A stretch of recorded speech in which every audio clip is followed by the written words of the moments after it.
Hello, my name is Mr. Deploy. I'm one of the biology teachers at A level at NKS. This presentation is going to give you a bit of further information relating to some of the points Ms. Clark already mentioned. Using an A level in biology to pursue a career in science, technology, engineering, or mathematics leaves many different options available, from botany, conservation, immunology, you've got sports science, all the way through to zoology.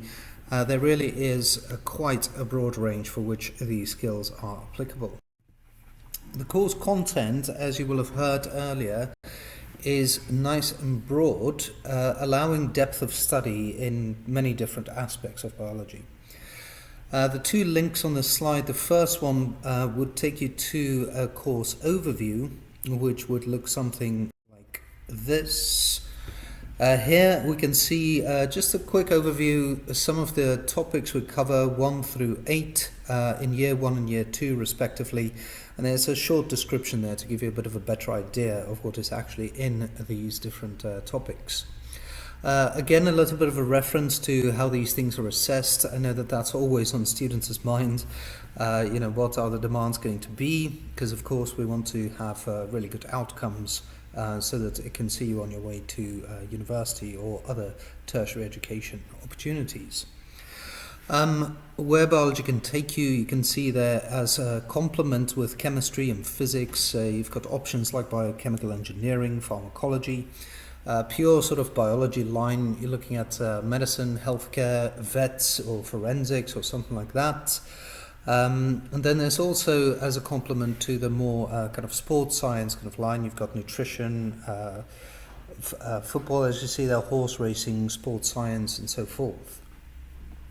Now, practical endorsement, also mentioned on this slide here, relates to the core practicals that we do at A level.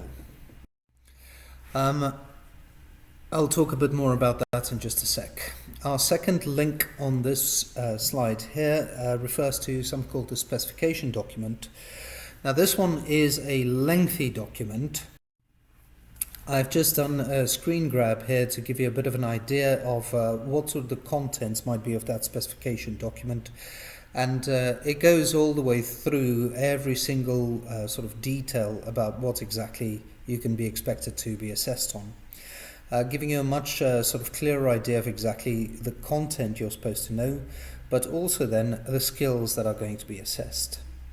You can see there Appendix 5A there refers to practical skills identified for indirect assessment, and 5B is practical skills for direct assessment, which we will then, as it suggests, develop through teaching and learning.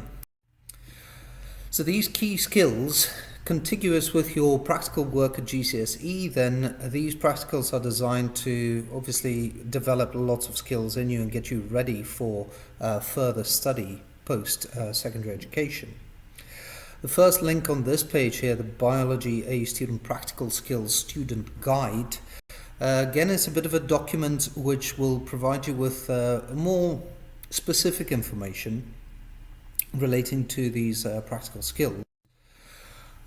This one here, this slide, gives you a bit of a map. I've just done a screen grab of a section of it. It gives you a bit of a map of which of the practicals relate to what sort of skills is being developed. To investigate the effect of caffeine on heart rate in Daphnia will be one of the first practicals that you would do as part of your AS level study. And there we would then, as you can tell from the slide there, be using apparatus and recording quantitative results there, something like the mass or the time or the volume or things like that. And by doing each of these practicals, we're slowly sort of developing the skills and giving you multiple opportunities to work on demonstrating these skills as you sharpen them up. Now, as I was saying, where we develop these skills throughout the different practicals, we'll be using this, which is shown on the right here, the Common Practical Assessment Criteria, to sort of check on how our development through these proficiencies are coming. So we won't assess all of these in every single practical, they'll sort of be distributed throughout the practicals, where in the first one we might, for example, be looking at CPAC criteria 1A, maybe 2B, and perhaps 4A or something like that. And the second practical you do, there might be a different combination.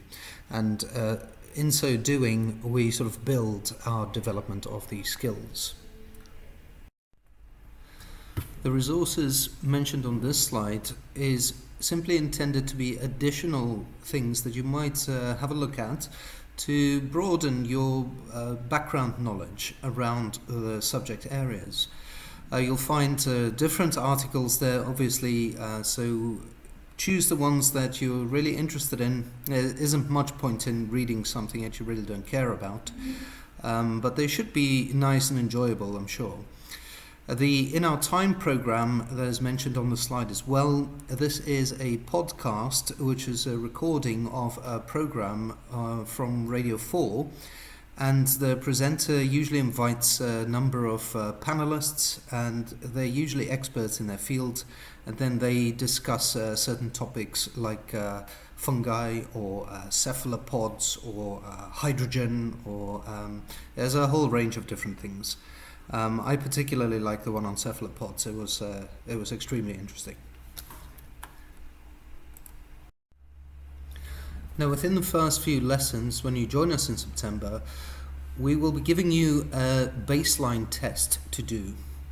This will involve exam questions on some topics from the GCSE biology specification. You can see a list of them mentioned on this slide. Do note that it also mentions practical skills like safety or in identifying variables or drawing graphs. So make sure, please, that you have in the first instance covered all of those topics, that you've looked at them, and that you've reviewed all of the relevant work for this baseline test. Finally, we might suggest that you do perhaps a little bit of general background reading, maybe in addition to some shorter articles from the websites of the podcast we were mentioning earlier. There's nothing like reading a really good science book.